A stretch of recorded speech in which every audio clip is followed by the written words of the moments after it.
An 11-year-old in Tampa, Florida had been arrested for refusing to stand during the Pledge of Allegiance. This is a 6th grader in a Tampa suburb, and apparently the 6th grader from the suburb allegedly told the substitute teacher the flag is racist and the national anthem is offensive to black people. So he refused to stand. At that point, he gets into a verbal dispute with the substitute teacher. Her name is Anna Alvarez. And in response, the teacher said she asked the student, why not go to another place to live if it was so bad here? She said that he answered, they brought me here. By the way, that is an amazing answer for an 11-year-old. Right. It's like, I don't know, they brought me here, man. I don't know where I'm supposed to go. It's a great answer. The substitute teacher responded with, well, you can always go back because I came here from Cuba, and the day I feel I'm not welcome here anymore, I would find another place to live. Total lie. Really, you're gonna go back to Cuba? No, you're not. No way. Sounds like an obvious right-winger. I'm sure despises the government of Cuba. The idea that she'd go back to Cuba is laughable. Well, to be fair, she says I'd find another place to live. She didn't specifically say Cuba. Where are you gonna go, Canada? No, I know, look. More left wing. Look, first, before we go further with this story, let me be clear about something. The Supreme Court has ruled on whether or not students can be punished in any way for refusing to stand for the Pledge of Allegiance. I'm sure you would all be shocked to find that it's wrong and it's considered unconstitutional for teachers or administrators or staff to punish a student for refusing to stand, because this is protected speech. I mean, this is the most obvious thing in the world. So you wanna know why Alvarez, the substitute teacher, called the police? And she admits this, Alvarez said she called the police because she did not want to keep dealing with him. Okay, let's stop right there. So she doesn't want to deal with him, so she wastes the police's time by calling them and having them show up. Okay, they come and they show up, and this 11th grader gets upset. And so he starts talking back to the cops, which, as we've talked about on the show multiple times, the worst thing you can do is disrespect a police officer by talking back to him or her. And so what did the cops do? They arrested an 11-year-old. And what was he charged with? Resisting an officer without violence. And disrupting a school function. But wait a minute, if it's okay to not stand for the flag and the teacher goes ballistic over it, not the kid didn't do anything, he's always not stood for the flag, right? A substitute teacher comes in, causes a ruckus, and they go, okay, no, technically we're not arresting you for not standing for the flag. Wink. By the way, it's not only unconstitutional, it's also against Florida law specifically, and against the policy of that district. So for 3 different reasons, they have no right to disturb him. They go cause the problem in the first place, and when the kid goes, well, no, I don't want to leave the class, I have every right to stay in the class, they're like, how dare you?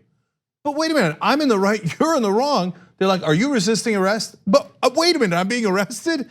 Well, I guess I object to being arrested. That's it, that's resisting arrest without violence. What? Well, what are you supposed to do when somebody is a teacher verbally accosts you in a way that is completely wrong against policy, against law, and against the Constitution? And when the police come and try to arrest you for no reason at all, are you supposed to be happy about it? Or are you supposed to be like, oh, thank you so much for doing a false arrest. I really appreciate it. And an 11-year-old is supposed to figure out. This is crazy. Even though he figured out everything correctly. He's right on the law, he's right on everything. But they're like, but remember, you're supposed to also know that even though it's not on any textbook, it's not in any law book, that cops are never to be disagreed with, otherwise they'll ruin your life. Because now, I mean, this is insane. They better expunge this arrest and go way beyond that. They should compensate him, etc. His constitutional rights have been violated. Conservatives, you should be with us on this. You claim to love the Constitution. This is a clear violation of the Constitution. Where are the pretend First Amendment activists on the right? Yes. Yeah, where are they? Okay, freedom of speech. When it's somebody saying racist stuff, you're like, oh, freedom of speech. I need freedom of speech to hate people. Now, when this is an actual adjudicated freedom of speech issue, where are you at? Where are you at? I don't see you, right? And then you got the Constitution overall and the Supreme Court interpretation. And then you've got, by the way, jackbooted thugs from the big government coming and interfering with your personal life and your personal rights. I mean, the conservatives should be all over supporting this young black kid. Yeah, right. I haven't seen him yet. Haven't seen a single conservative supporting him, let alone being outraged by the case. Of course not. And stop criminalizing our kids. Look, I was a rebellious kid, so I did 1,000 things wrong when I was a kid.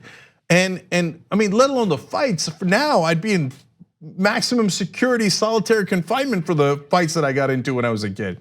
But on this issue, I think there was some point where I probably didn't stand for the pledge for God knows why. Because I was a rebellious kid and I probably found an excuse, and that was based on principle or whatever, right? Imagine if they had arrested me and that's it. And they're like, that's on your record for the rest of your life. Do you think I could have gotten into a good school? Probably not, right? So there goes that. I have no doubt that if you were a kid in school in this era, you would get arrested at some point, for sure. Especially a Muslim kid, because when you were young, you were still practicing Muslim, right? I mean, we never practiced anything, but yes, technically I was Muslim, yes. Yeah, I mean, you didn't eat like pork for Oh yeah, for a while, that's right, I didn't eat pork. Or drink, so like just imagine. I know, but I was a kid.